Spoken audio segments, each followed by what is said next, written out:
The examination hall stretched so wide that Taeyang could barely see the far walls.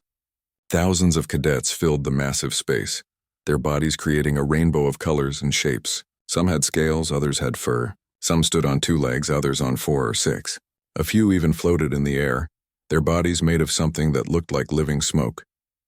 Taeyang stood among them, feeling very small and very alone. He was the only human in a sea of alien faces. The orbital station hung above Arcturus Prime, a planet that glowed blue and green through the massive windows. Taeyang had dreamed of this moment for 3 years. Today was graduation day at the Galactic Defense Academy. Today they would all learn their future. Nervous? A voice asked beside him. Taeyang turned to see Nari, his squad leader. She was Velcron with 4 arms and purple skin that shimmered under the lights. Her eyes were kind, even though she could probably break him in half without trying. A little, Taeyang admitted. His voice felt too quiet in the enormous room. Don't be. You earned your place here. Nari's 4 hands moved in a gesture that meant encouragement in her culture. You studied harder than anyone I know. Taeyang wanted to believe her, but he knew the truth. Humans were new to the galactic community. Earth had only made contact with alien species 15 years ago. Most of the galaxy still saw humans as primitive, weak, slow, better suited for paperwork than fighting. He looked around the hall again. Near the front he spotted Hyunwoo, a cryalien whose body seemed to be made of living ice. Hyunwoo was the top student in their class. Next to him stood Suji, a Thanari with large golden eyes that could read thoughts. She was second in the rankings. Then there was Taeyang, number 412 out of 847 cadets. Attention! A voice boomed through the hall. All talking stopped immediately. A creature walked onto the central platform. Instructor Kelrath was a Vorthian, with 6 eyes arranged around his head and skin like gray stone. He had trained soldiers for 50 years. He did not smile. Cadets, Kelrath began, his voice carrying to every corner. Today you will face the resonance scanner. This device was built by the precursors, the ancient ones who gave us the stars. It will measure your soul frequency. Taeyang had heard about this test. Everyone had. The scanner could see something inside a person that normal eyes could not. It measured how well someone could connect with advanced technology. Weapons, ships, the faster-than-light drives that let them travel between stars. The scanner will show a color, Kelrath continued. Blue means you are suited for infantry, green for pilots, yellow for command positions. The color shows your potential. Your future. A huge machine stood behind Kelrath. It looked like a pillar made of black crystal, taller than 3 people standing on each other's shoulders. Symbols glowed on its surface, writing in a language that no living person could read. The precursors had built it thousands of years ago, then disappeared. No one knew where they went. We will proceed in alphabetical order by species, Kelrath announced. When I call your name, step forward. Place your hand on the interface. The scanner will do the rest. The ceremony began. One by one, cadets walked to the platform. Each placed their hand on the smooth black surface. Each time the pillar would glow softly, blue for some, green for others, occasionally yellow. The crowd clapped politely after each scan. Some cadets looked happy. Others looked disappointed. All of them accepted their results and returned to their places. Taeyang watched the colors and tried not to think too much. Blue would be fine. He could be a good soldier. Green would be amazing. He had always wanted to fly. Yellow seemed impossible. Command track was for the best of the best. Time passed. More names were called. More colors appeared. Cadet Nari of Velcros, Kelrath said. Nari walked to the platform with confidence. Her 4 arms moved in perfect rhythm. She placed one hand on the scanner. The pillar hummed softly, then glowed a bright yellow. Applause filled the hall. Command track. Nari smiled and returned to her squad, accepting congratulations from everyone around her. Cadet Hyunwoo of Kryel, came the next call. The ice being moved forward like winter itself was walking. When he touched the scanner, the yellow light that appeared was almost orange. The crowd gasped. Orange was legendary. Only one person in 300 years had ever achieved orange. Hyunwoo had come close, more applause. More whispers of how talented this graduating class was. Cadet Suji of Thanara. The golden-eyed telepath glided forward. Her scan produced another bright yellow, nearly matching Hyunwoo's. The instructors nodded with approval. This class was exceptional indeed. Then the alphabet continued. More species, more colors, more futures decided in seconds. Taeyang felt his heart beating faster. Humans were near the end of the list. Always near the end. Earth was new. Humanity was an afterthought in a galaxy that had been exploring the stars for millions of years. Finally, after what felt like forever, Kelrath's voice changed slightly. "Cadet Taeyang of Earth, step forward." The whispers started immediately. Taeyang could feel thousands of eyes turning toward him. He heard the murmurs clearly. A human? They let humans take the test? What's the point? They barely register. Probably won't even light up. Taeyang walked forward. His legs felt strange. The platform seemed very far away, then suddenly he was there. Kelrath looked down at him with all 6 eyes. The instructor's expression was impossible to read. "Place your hand on the interface, cadet," Kelrath said. His tone was neutral, but Taeyang thought he heard doubt underneath. Taeyang reached out. His hand looked so small against the black crystal. So weak compared to Nari's strength, Hyunwoo's power, Suji's mental gifts. He was just a human. Just a person from a young world who had studied hard and hoped it would be enough. His palm touched the surface. The crystal felt warm, smooth, almost alive. For a moment nothing happened. Then the scanner began to hum. It was a low sound at first, barely noticeable. But it grew louder and louder. The pillars started to vibrate. Taeyang felt the vibration travel up his arm into his chest, spreading through his entire body. Something was wrong. This was not how the other scans had gone. "What?" Kelrath began. The scanner erupted in blinding white light. Taeyang couldn't see, couldn't hear anything except a sound like thunder and music mixed together. The light was everywhere, filling the hall, drowning everything in brightness. Alarms began to scream. People shouted. The vibration became so strong that Taeyang felt his teeth rattling. Then the light changed. White became red. Red became something else. Something that had no name. A color that hurt to look at but impossible to look away from. Around the hall, ancient systems that had slept for 10,000 years suddenly woke up.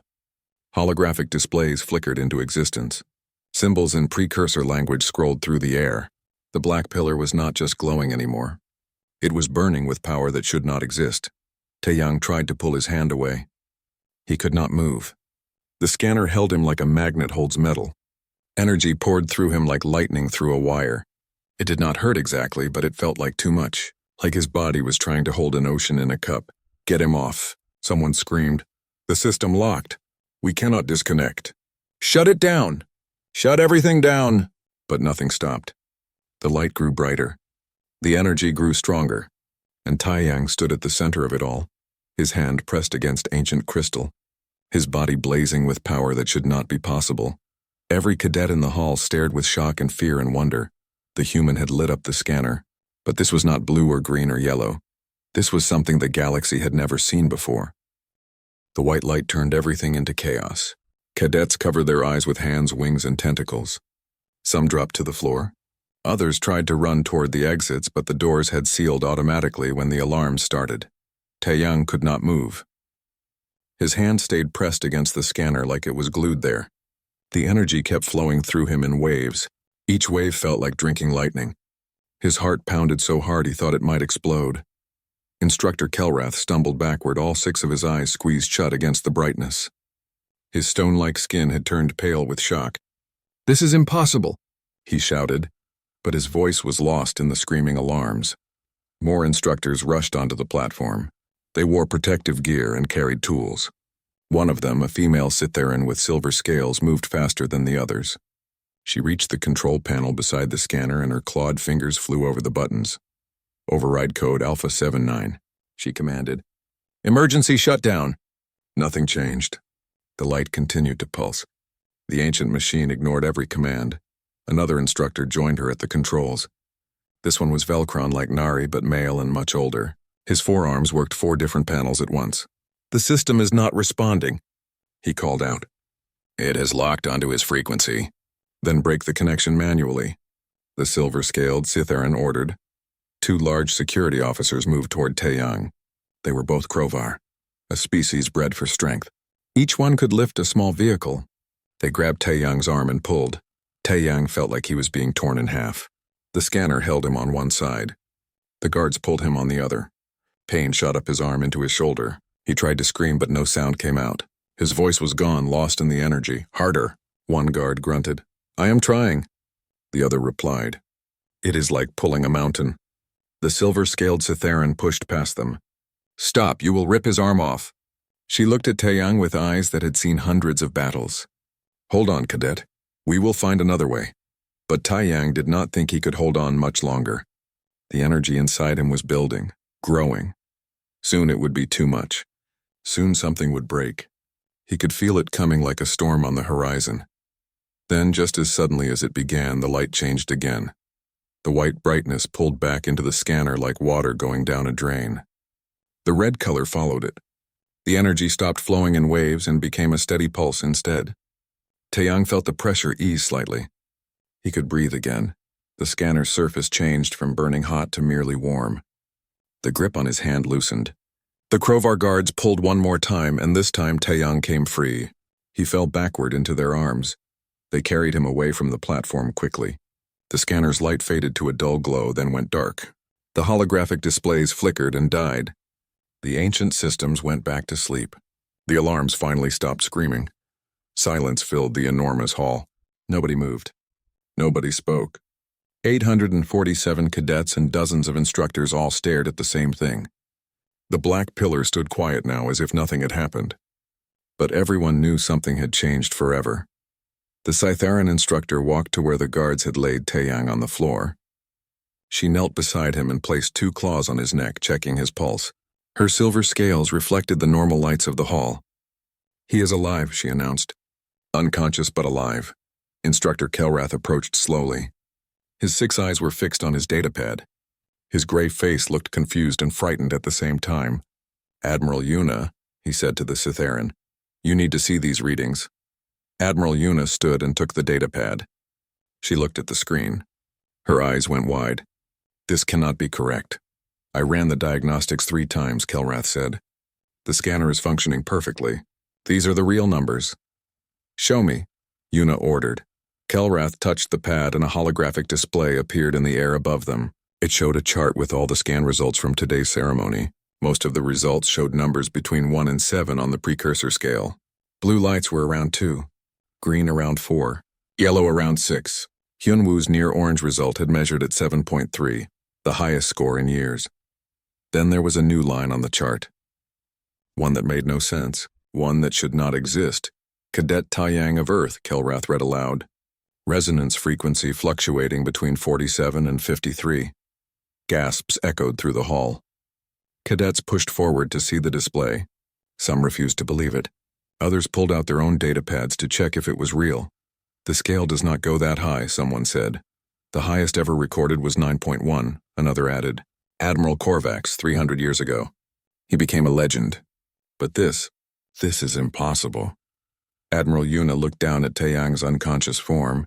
The human boy looked so ordinary, so small and weak compared to most species. His skin was pale. His body was thin.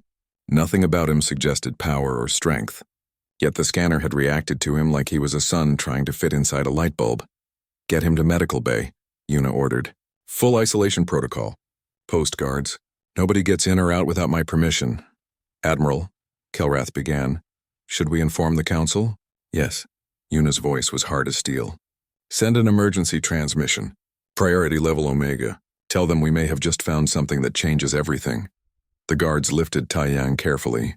Nari pushed through the crowd. "Admiral, please." "He is my squad member.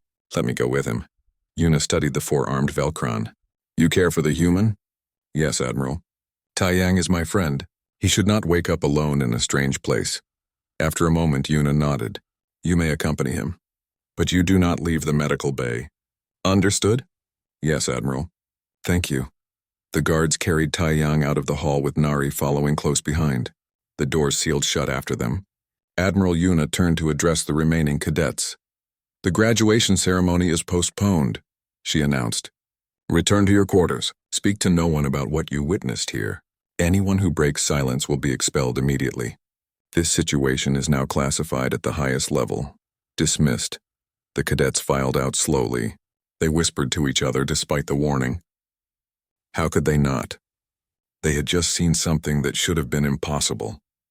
A human, the weakest species in the academy, had made the precursor scanner explode with power. In the medical bay, Taiyang lay on a bed surrounded by machines.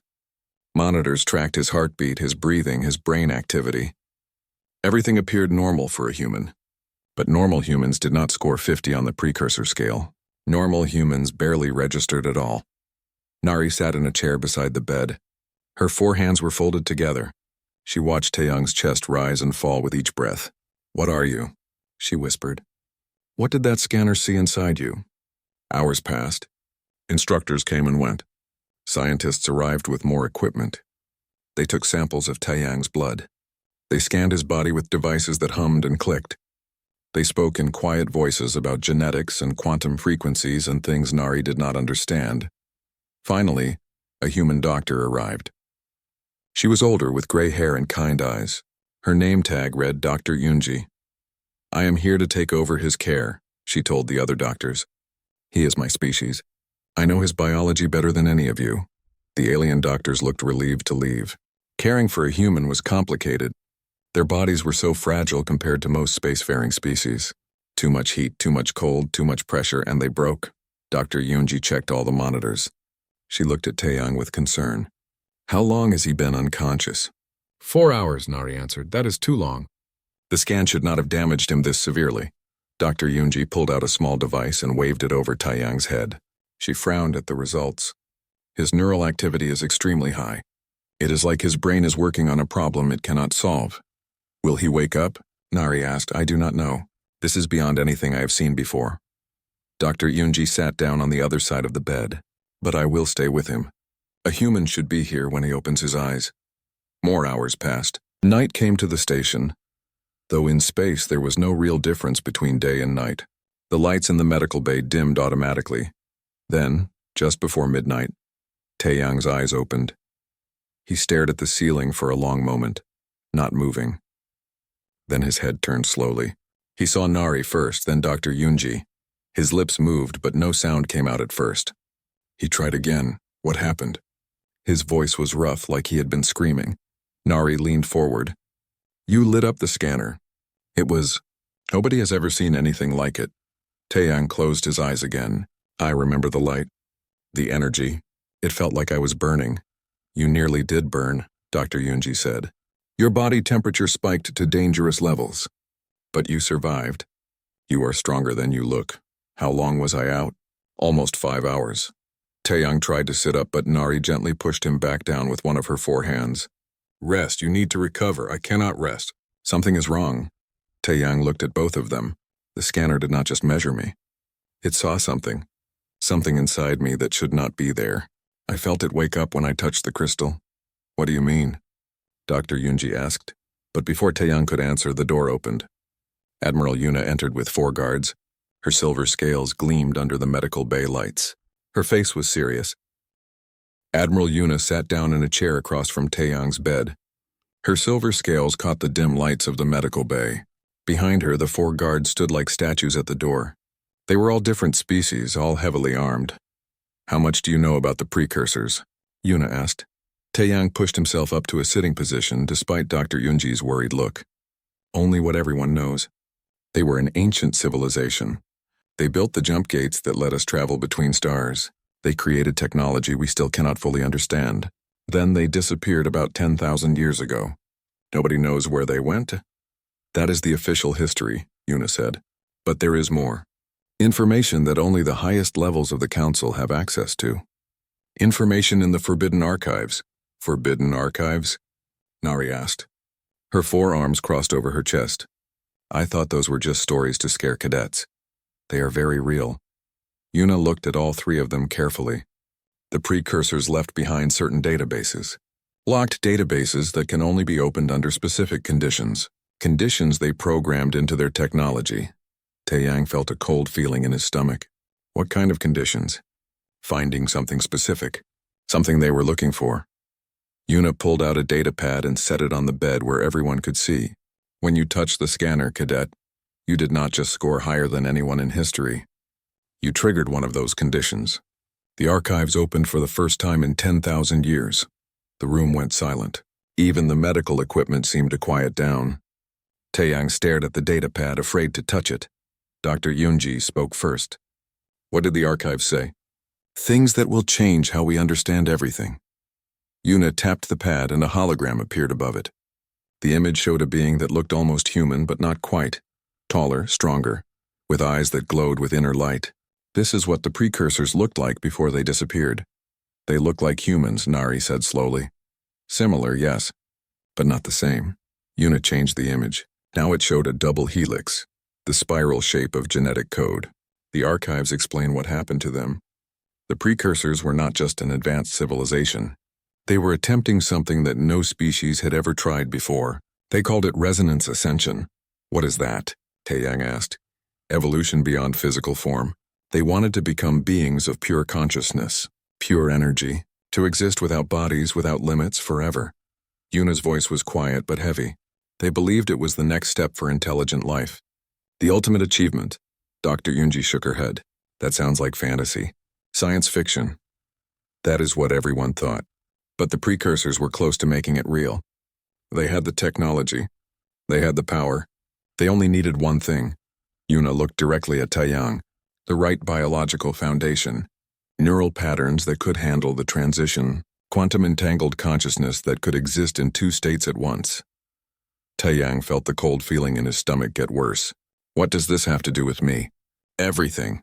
Yuna changed the image again. This time it showed a map of a galaxy. Thousands of stars glowed on the display. Thousands of worlds. The precursors tested every species they could find. Millions of beings. None of them worked. Some went insane during the attempt. Others simply died. The biological requirements were too specific, too rare. They could not engineer it artificially. So what did they do? Nari asked. They started an experiment. The map zoomed in to show specific star systems. They seeded thousands of planets with modified genetic material. They created the conditions for evolution to do what they could not. Then they left. They went somewhere we do not know, probably into some form of hibernation, waiting. Waiting for what? Dr. Yunji asked, though her face said she already knew the answer. For evolution to create what they needed. A species with the right neural structure, the right quantum patterns, a species that could achieve what they could not. Yuna looked at Taeyang again. A species like humanity. The words hit Taeyang like a physical blow. No, that is not possible. Humans evolved naturally on Earth. We have fossils, genetic records, millions of years of natural history. Yes, you did evolve naturally. That was the point. Yuna brought up another image. This one showing a DNA strand with certain sections highlighted in red. But evolution was not random. The precursors seeded your world with specific genetic markers, tiny changes in the code. Most of them did nothing. But over millions of years, under the right conditions, they expressed themselves. They created humanity. Dr. Yunji stood up suddenly. Her face had gone pale. You are saying humans are designed? That we are an experiment. Not designed, guided. Yuna corrected. There is a difference. You are still natural, still real. The precursors just pushed evolution in a certain direction and hoped it would work. They did this on thousands of worlds. Most of those experiments failed. Species went extinct, planets died, but on Earth the experiment succeeded. Taeyang felt like the room was spinning. Everything he thought he knew about humanity was wrong. They were not just another species that evolved and eventually reached the stars. They were the result of a billion-year project, a test. A stepping stone for beings who wanted to become gods. Why did the scanner react to me? He asked. His voice sounded far away to his own ears. If all humans have this genetic pattern, why was I special? That is the question that worries me most. Yuna pulled up more data on the pad. According to the archives, the pattern is latent in most humans. Sleeping, it needs to be activated. The precursors left their technology everywhere specifically for this purpose. When a species with the right pattern interacts with precursor devices frequently enough, the pattern wakes up. But humans only made contact with the galaxy 15 years ago, Nari said. Taeyang has been around precursor technology for 3 years at most. That is not enough time. For most humans, no, but some individuals have stronger patterns than others. Natural variation. Yuna looked at Taeyang. You, Cadet, have one of the strongest patterns we have ever detected. Strong enough to activate from just 3 years of exposure, strong enough to make the scanner react like it had finally found what it was built to find. Taeyang looked down at his hands. They looked normal, human, not special in any way. What happens now? What did the precursors want us to do with this ability? That is what the council is debating right now. But I can tell you what the archives say. Yuna stood up and walked to the window. Outside, stars glowed in the darkness of space. The precursors left instructions. When a compatible species is found, they should be guided through the ascension process. Volunteer candidates would be selected. They would be connected to the precursor network. And through that connection, their consciousness would expand until their physical form could no longer contain it. You mean die, Dr. Yunji said bluntly. You are describing death. The precursors did not see it that way. They saw it as transcendence, becoming something more than flesh and bone. Yuna turned back to face them. But you are right, Doctor. Every individual who attempted ascension alone died. Their bodies burned out, their minds scattered. The only way the precursors succeeded was by connecting millions of consciousness together. The load was shared, but in the process they lost their individuality. They became a collective consciousness. No more individuals, just one vast mind. The room was silent again. Taeyang tried to process what he was hearing. The precursors had created humanity to be fuel, to be keys that could unlock their ultimate evolution. And now that the key had been found, what would the galaxy do with it? There is more, Yuna said. Her voice was even heavier now. The archives contained a warning. Once a compatible species is identified, other civilizations will try to use them. The temptation will be too great. Access to full precursor technology, weapons that could destroy planets, ships that could cross the galaxy in seconds, all of it locked behind genetic keys, keys that only humans can turn. So we are not just an experiment, Taeyang said slowly. We are a resource, something to be fought over. Yes. Yuna did not try to soften the truth. The council is meeting now to decide what to do. Some members want to protect Earth. Others want to study humans more closely. And she paused, some want to use you, to force activation of your genetic patterns so they can access precursor systems. Nari stood up, all four of her fists clenched. That is slavery. Using people as tools against their will. I agree. But not everyone sees it that way. They see it as the greatest discovery in galactic history. They see humans as the key to unimaginable power. Yuna looked tired suddenly. Old. I have called you all here to tell you this in private first, because what happens next will affect all of you. Dr. Yunji, you are human. This is your species' future at stake. Nari, you are Taeyang's squad leader. Your opinion matters. And Taeyang, she looked at him.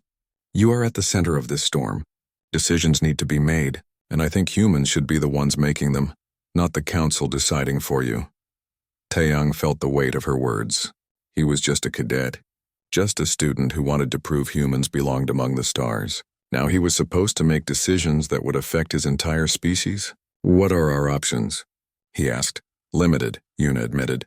We can hide this information. The message reached Earth 12 hours later. It traveled through jump gates and relay stations, crossing hundreds of light years in the time it takes to eat breakfast. Admiral Yuna had written it herself, explaining everything the archives revealed. She sent it directly to Earth's planetary council, bypassing the normal chain of command. On Earth, in a meeting room in Geneva, leaders from every nation read the message together. Then they read it again, because the first time seemed impossible. After the third reading, they finally accepted the truth. Humanity was not a random accident of evolution. They were the product of ancient alien manipulation, and now they were the most wanted species in the galaxy. While Earth debated what to do, Taeyang remained in the medical bay. But it was not a hospital room anymore. It was a prison that pretended to be something else. Guards stood outside every door. Cameras watched every corner. Nobody could enter without permission from Admiral Yuna herself. Nari stayed with him despite the restrictions. She refused to leave her squad member alone. Dr. Yunji moved into an office next to the medical bay so she could respond quickly if needed. They became a small family, trapped in a situation none of them wanted. 3 days after the scanner incident, scientists arrived. They came from all over the galaxy, the best xenobiologists and geneticists in known space. They wanted to study Taeyang. to understand what made him different. One scientist was Velcron like Nari. His name was Donghae, and he had 4 arms that moved constantly, always busy with some tool or device. He was polite but intense. Every question he asked had a purpose. "How do you feel?" Donghae asked during one examination. All 4 of his hands worked different instruments that scanned Taiyang from multiple angles. "Tired," Taiyang answered honestly. "Like I ran a marathon while carrying heavy weights." "That makes sense. Your neural activity is still elevated above human baseline. Your brain is working harder than normal." Donghae made notes on his datapad. "Have you noticed anything else unusual?" "Strange thoughts? Enhanced senses?" Taiyang thought about it. "Sometimes I hear this humming sound. Very quiet, like music played far away. It started after the scanner." Donghae stopped moving. All 4 arms froze. "Where does the sound come from?" "Everywhere, nowhere, it is hard to explain." Taiyang touched his chest. "Maybe from inside me?"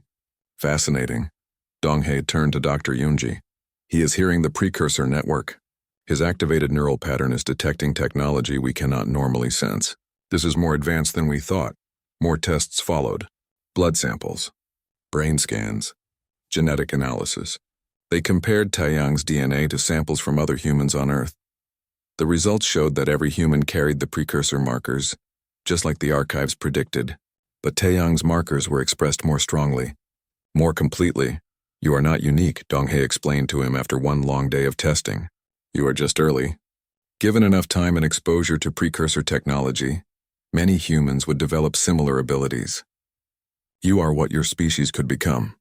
That night, Taiyang could not sleep. The humming sound was louder now. He lay in the dark medical bay and listened to it. The more he paid attention, the more complex it became. Not just one hum, but many. Layers of sound weaving together.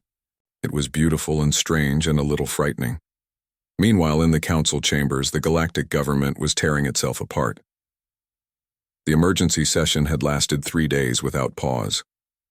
Representatives from 17 species argued about what to do with Earth, with humans, with Taiyang specifically. "We must protect them," argued Ambassador Jiwon, a Thanari diplomat with golden telepathic eyes. "The humans did not ask for this. They are victims of circumstance. We should offer them shelter and support." "Protect them?" laughed Ambassador Rothak of the Krell Empire. He was a massive creature, 3 meters tall with scales like red armor. "Or control them? You want to keep this power for your own species. Do not pretend otherwise. This is bigger than politics," Jiwon shot back. "We are talking about people's lives, about a young species being thrust into the center of galactic conflict through no fault of their own." "Then let them prove themselves," said another ambassador. This one was Hyrix from a species that looked like living shadows. "Give them access to precursor technology. If they can really activate it, let them show us. The galaxy needs proof." "You want to use them as test subjects," Jiwon said coldly. "I want answers," Hyrix replied. "We all do. Humanity claims to be ready for galactic civilization. Now they hold the key to technology that could change everything. They should demonstrate their capability." "Or what?" Jiwon demanded. "You will force them?" "If necessary," the argument continued. Hours turned into days. No agreement could be reached. Some species wanted to protect humanity. Others wanted to study them. A few wanted to take them by force. And underneath all the political words, everyone was afraid of the same thing. Whoever controlled humanity would control access to precursor technology. And that meant controlling the balance of power in the entire galaxy. Back at the academy, more information was being uncovered. Instructor Kelrath and Donghae worked together in the archives, digging through precursor files. What they found made them both very quiet, very worried. They requested a meeting with Admiral Yuna immediately. "We found something," Kelrath said. His 6 eyes looked haunted, something that was buried deep in the restricted files. "Information about the ascension process. What about it?" Yuna asked. She sat behind her desk in an office that overlooked the stars. She had not slept in 3 days. Donghae brought up a holographic display. It showed a precursor undergoing the ascension. At first the process looked peaceful. The being glowed with light. Their body seemed to become transparent. But then the display showed what happened next. The light grew too bright. The body began to burn, not with fire, but with energy. The being's physical form could not contain what their consciousness was becoming. They screamed, though no sound could be heard in the recording. Then they simply stopped existing. Gone. Not transcended. Just gone. This was their first attempt, Donghae explained. And their 100th. And their 1,000th. Every individual who tried to ascend alone died. The process requires more consciousness than one being can provide. The archive said they succeeded eventually, Yuna pointed out. Yes, but look at how. Kelrath brought up another display. This one showed millions of precursors connected together through massive machines. Their individual forms faded. Their separate minds merged. They succeeded by sacrificing individuality. Millions of beings became one collective consciousness. And in doing so, they lost everything that made them individuals. Their names, their memories, their personalities. All gone, merged into something else. Yuna stared at the display. So the ascension is not evolution. It is death with extra steps. Worse than death, Donghae said quietly. Death ends. This continues. The collective consciousness still exists somewhere, but none of the individuals who created it remain. They gave up everything they were for a chance to become something more. And we cannot know if they regret it because there is no they anymore. Only it. Why would they do this? Yuna asked. Why pursue something so dangerous? Because they believed it was the ultimate achievement. The final goal of intelligent life. Kelrath closed the displays. But they were wrong. Ascension is not transcendence. It is consumption. The technology does not elevate consciousness. It harvests it. The three of them sat in silence thinking about what this meant. Somewhere out there, humans were being told they had the potential for greatness, that they could achieve what no other species could. But the truth was darker. They could achieve it, yes, but only by destroying themselves in the process. We need to tell Taiyang, Yuna decided. He deserves to know what the precursors really wanted, what really happens during ascension. They found him in the medical bay, awake and staring at the ceiling. The humming sound was so loud now that he could barely think about anything else. Nari sat beside him, worried. Dr. Yunji was running more scans, trying to understand why his condition was changing. Cadet, Yuna said as she entered. We need to talk about something important. Taeyang sat up slowly. He could see the concern on her face. On all their faces. More bad news? Information, Yuna corrected. About what really happens during ascension. She explained everything. The failed attempts. The burning bodies. The collective consciousness that required millions of individuals to merge and lose themselves. She did not soften any of it. The truth was harsh and he needed to hear it unfiltered. When she finished, Taeyang was quiet for a long time. The humming sound continued in his ears, almost like the precursor technology itself was calling to him, tempting him with promises of power and evolution. So the scanner lit up not because I was special, he said finally, but because I was compatible. Compatible to be sacrificed. Yes, Yuna admitted. The precursors built their technology to find beings who could fuel the ascension process. They needed specific neural patterns because those patterns were the only ones that could survive long enough to be useful. But survival and success are different things. You could interface with precursor technology, yes, but doing so at full power would destroy you. And this is what the other species want? To use humans as keys even though it would kill us? The Earth delegation arrived exactly 5 days later. Their ship emerged from the jump gate like a whale rising from deep water. It was not a large ship compared to the massive vessels the older species used, but it carried something more valuable than weapons or cargo. It carried hope and fear in equal measure. Taeyang watched from the observation deck as the ship docked. His heart pounded. He had not seen another human besides Dr. Yunji in almost 2 weeks. Now there was a ship full of them, his people, coming to talk about their future. Admiral Yuna stood beside him. Nervous? Yes, what if I say the wrong thing? What if they think I want this power, or that I am dangerous? Then you tell them the truth. That is all anyone can ask. Yuna placed a clawed hand gently on his shoulder. You did not choose this situation, Taeyang, but you handled it with courage. They will see that. The delegation was led by Ambassador Kangmin, an older man with gray hair and eyes that had seen difficult times. He had been one of the first humans to make contact with alien species 15 years ago. He knew the galaxy better than most people on Earth. With him came 5 others.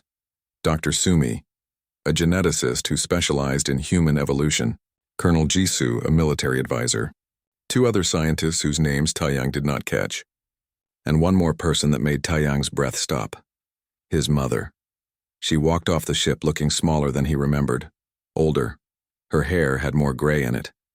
But when she saw him waiting at the dock, her face broke into a smile that made the entire galaxy disappear. She ran to him and pulled him into a hug so tight he could barely breathe. "Mom," he whispered. "My boy, my brave stupid boy." She was crying and laughing at the same time. "Do you have any idea how worried I have been? First you leave Earth to join an alien military academy. Then we get a message saying you broke some ancient machine and now the entire galaxy wants to study you like a laboratory experiment." "I did not mean to," Taeyang said. I know. She pulled back and looked at him closely. "Are you hurt? Are they treating you well?" "I am fine. Tired, confused, but fine." Ambassador Kangmin approached them. "Cadet Taeyang." "I am glad to finally meet you, though I wish it were under better circumstances." They shook hands. Kangmin's grip was firm but not aggressive. The grip of someone who knew the difference between strength and force. "Thank you for coming," Taeyang said. "We had to. This affects all of humanity." Kangmin looked around at the station, at the alien species walking past, at the guards who watched everything carefully. "This is bigger than any of us imagined when we first reached the stars." The delegation was taken to a secure conference room. Taeyang, Admiral Yuna, Dr. Yunji, Nari, Instructor Kelrath, and Donghae all attended. The room was designed for multiple species with chairs of different sizes and shapes. But it felt crowded anyway, tense, like everyone was holding their breath. Kangmin got straight to business. "We need to understand exactly what happened and what it means. No politics. No propaganda. Just facts." For the next 2 hours, they explained everything. The scanner incident, the archive revelations, the genetic markers in human DNA, the ascension process and its terrible cost, the political tensions in the council. Every piece of information was shared openly. Kangmin and his team listened without interrupting. They took notes. They asked clarifying questions. When the explanation finally ended, the room fell silent. Dr. Sumi spoke first. "So humanity is essentially a genetic experiment that succeeded. We are the product of precursor manipulation, created to be compatible with their technology." "Yes," Donghae confirmed.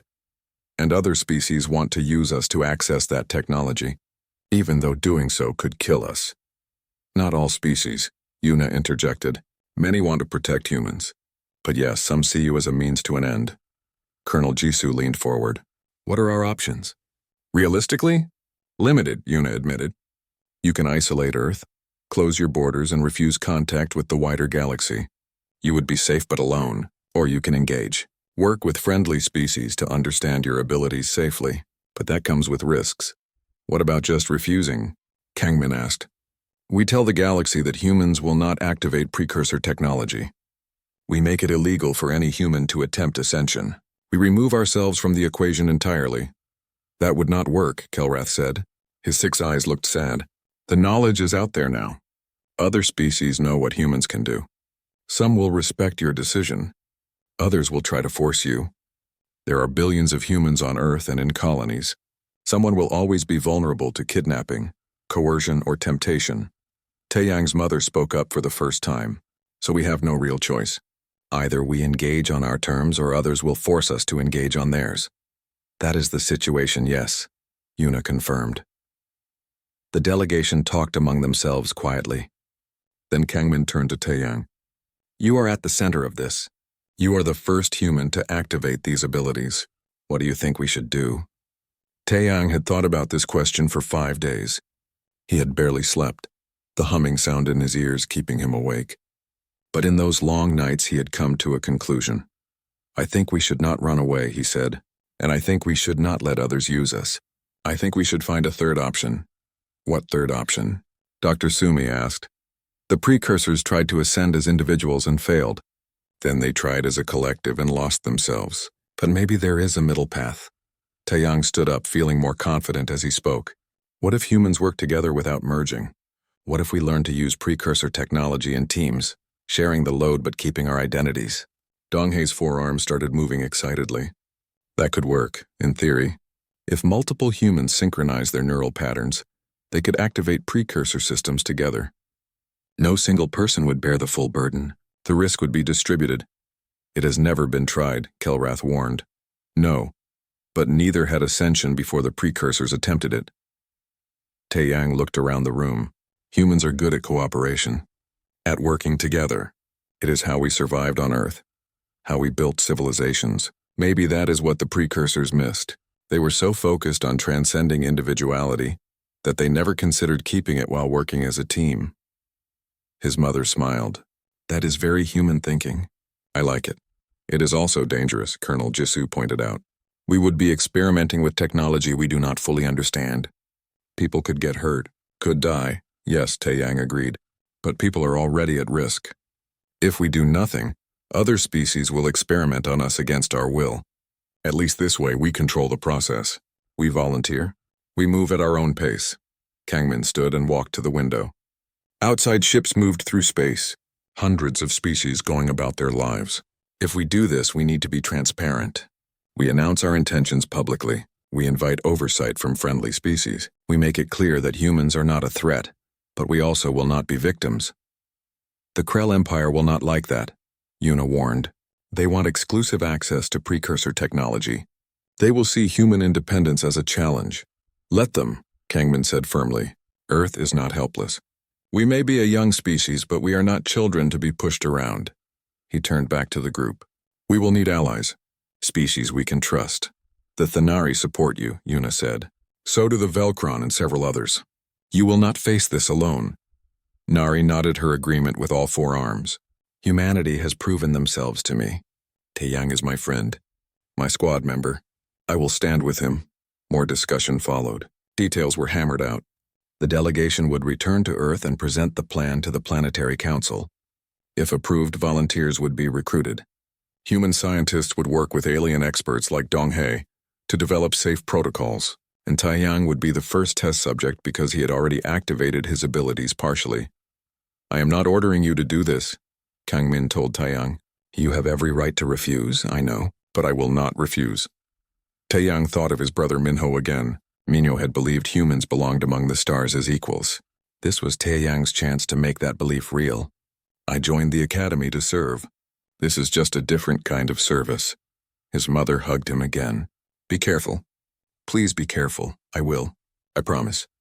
3 days later, the announcement went out across the galactic network. Ambassador Kangmin spoke directly to the council and to all species listening. Humanity has learned the truth about our origins and our potential. We were created as part of a precursor experiment. We carry genetic markers that make us compatible with their technology. But we are not tools. We are not keys to be used and discarded. We are people. He paused, letting that sink in. We will explore our abilities, but on our own terms. We will work with the galactic community, not for it. Any species that tries to force, coerce, or harm humans will be considered hostile.